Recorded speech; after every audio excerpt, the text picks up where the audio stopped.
नमस्कार दोस्तों।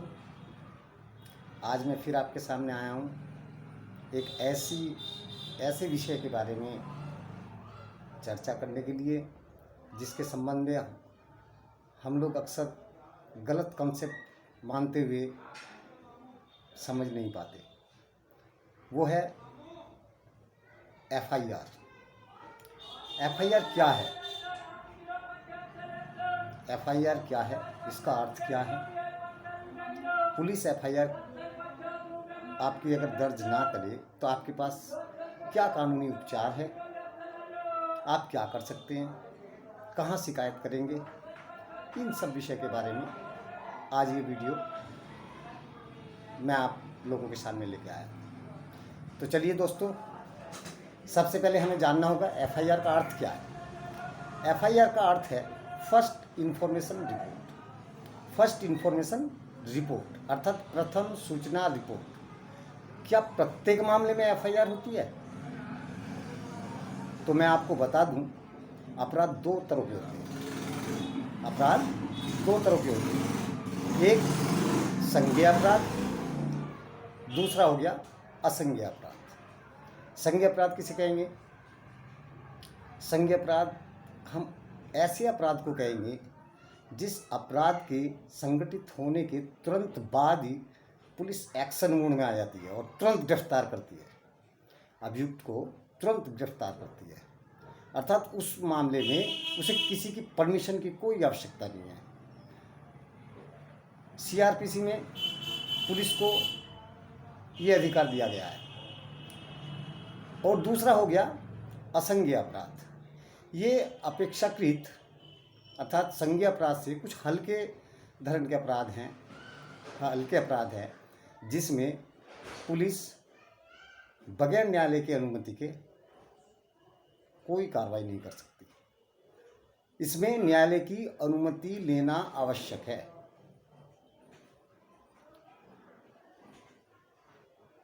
तो एफआईआर, अब आप समझ गए होंगे कि अपराध दो प्रकृति के हैं। Offense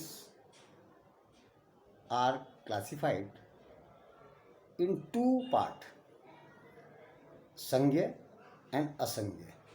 यहाँ तक आपके समझ में आ गया होगा दोस्तों।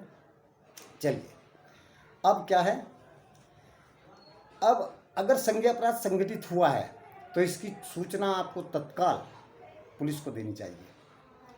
इसकी सूचना पुलिस को दी जाती है तो पुलिस उसको एफआईआर रजिस्टर में दर्ज करेगी और तुरंत कार्रवाई करेगी। इसकी प्रक्रिया सीआरपीसी की धारा 154 में दिया गया है। सीआरपीसी की धारा 154 में इसका प्रावधान दिया गया है एफआईआर दर्ज के बारे में। इसको कहते हैं प्रथम सूचना रिपोर्ट। इसकी सूचना किसको दी जाती है? नज़दीकी थाने के जो पुलिस है उसको दी जाती है।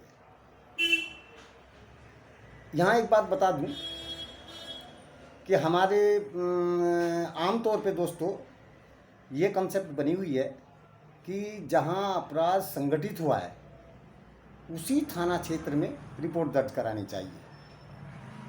पर मैं बता दूं आपको, ये कंसेप्ट गलत है। बड़े ध्यान से सुनना दोस्तों, ये कंसेप्ट संपूर्ण गलत है। कहीं भी अपराध संगठित हो, जहां आपको नज़दीक थाना पड़ रहा है उस थाने में आप रिपोर्ट अपनी लिखा सकते हैं। आपने वहाँ रिपोर्ट लिखाई, अब उस थाने के जो प्रभारी हैं उनका कर्तव्य बनता है ये जिस थाने से संबंधित है, जिस थाना क्षेत्र से संबंधित है, उस थाना क्षेत्र को वो एफआईआर की कॉपी भेज देगा। इसको कहते हैं जीरो एफआईआर। इसको कहते हैं जीरो एफआईआर। ये आप किसी भी थाने में करा सकते हैं, ये आपका राइट है। आप किसी भी थाने में जाकर रिपोर्ट दर्ज करा सकते हैं। चलिए दोस्तों, थाना क्षेत्र हो गया। अब आइए, अपराध किस प्रकृति का?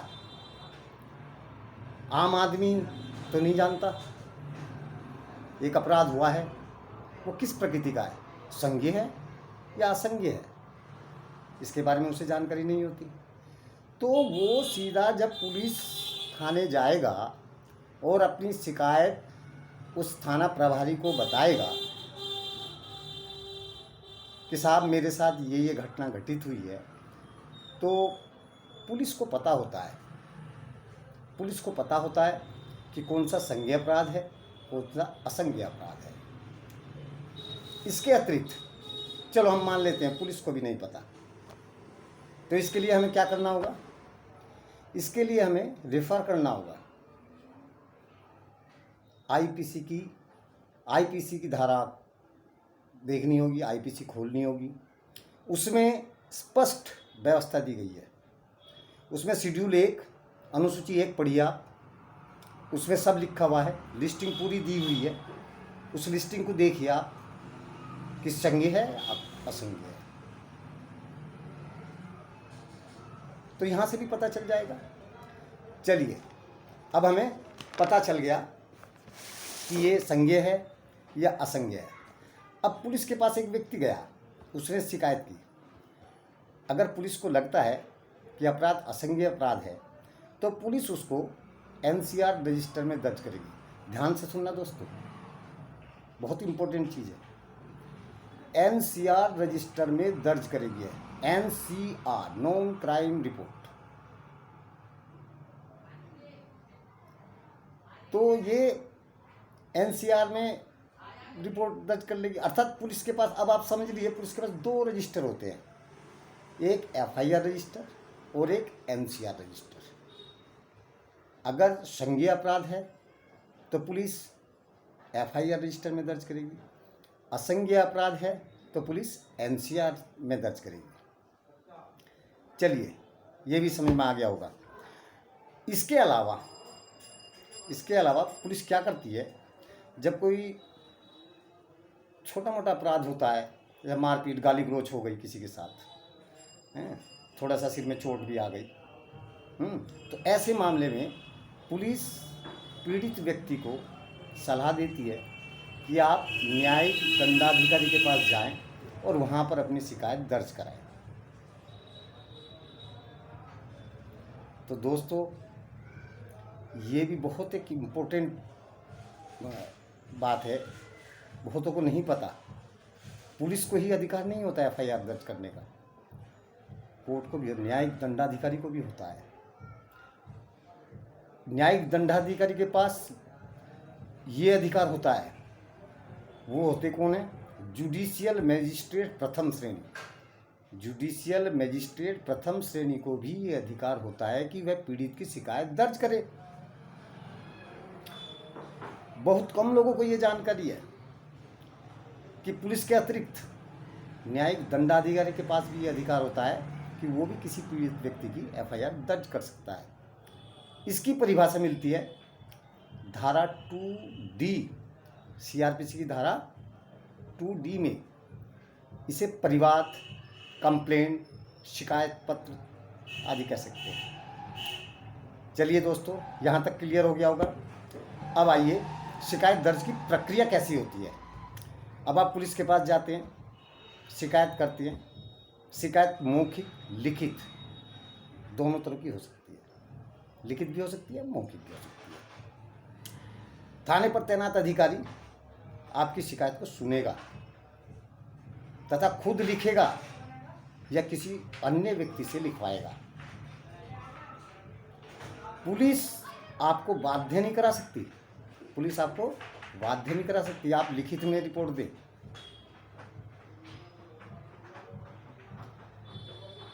तो अब आप शिकायत लेकर जाएं तो 154 सीआरपीसी आपको ये अधिकार देती है कि जब भी आप शिकायत लेकर जाएंगे तो आपकी शिकायत मौखिक हो तो वह उसे लिखेगा, अगर लिखित है तो वह उसे एफआईआर रजिस्टर में दर्ज करेगा।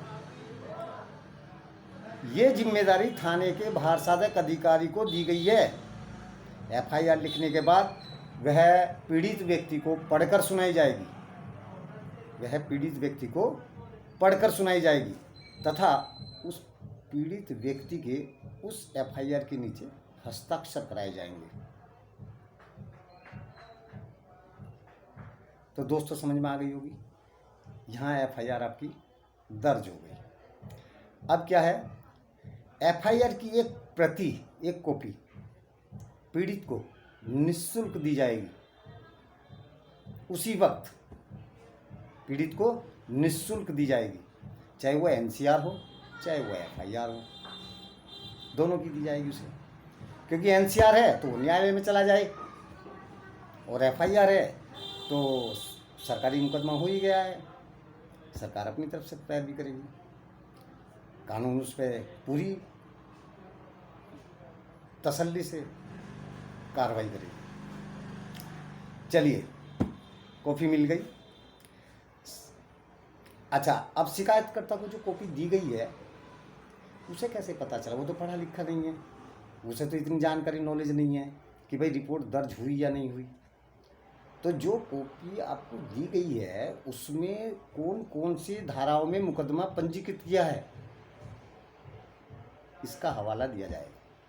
अगर नहीं है तो आपकी एफआईआर दर्ज नहीं हुई, सीधी बस मोहर मार कर आपको दे दी जाइए, देखते हैं हम जांच करेंगे, जांच कर कार्रवाई करेंगे, जाइए। तो दोस्तों, एफआईआर दर्ज अगर आपकी नहीं होती है तो उसका उपचार मैं बताता हूँ आपको। अगर आपकी एफआईआर दर्ज नहीं होती तो आपको सेक्शन 154 सबसेक्शन 2 के तहत ये अधिकार मिलता है कि आप अपनी शिकायत की एक समरी बनाएं, एक छोटी सी समरी बनाकर अपनी शिकायत को नत्थी करें उसके साथ, और जो पुलिस अधीक्षक है उसको दें। जो समरी आप बनाएंगे उसमें लिखें आप कि साहब मैं फला दिन फला थाने में गया था, वहाँ पर फला फार सदक अधिकारी मौजूद था या फला अधिकारी मौजूद था, जिसको मैंने अपनी शिकायत सुनाई, परंतु उन्होंने शिकायत को नज़रअंदाज करते हुए मुझे वहाँ से भगा दिया, या मेरी शिकायत नहीं सुनी, ना मेरी शिकायत दर्ज की।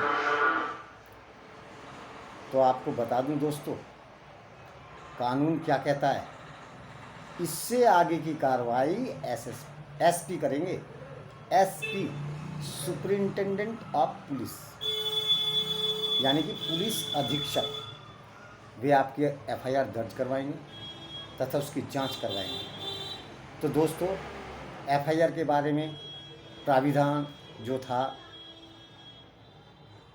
उसकी जानकारी मैंने आपको दी। मुझे यकीन है कि आप इस संबंध में जानकारी पूरी क्लियर हो गई होगी आपको, कैसे एफआईआर दर्ज होती है, कैसे एनसीआर दर्ज होती है, किस मामले में एफआईआर दर्ज होगी, किस में एनसीआर दर्ज होगी,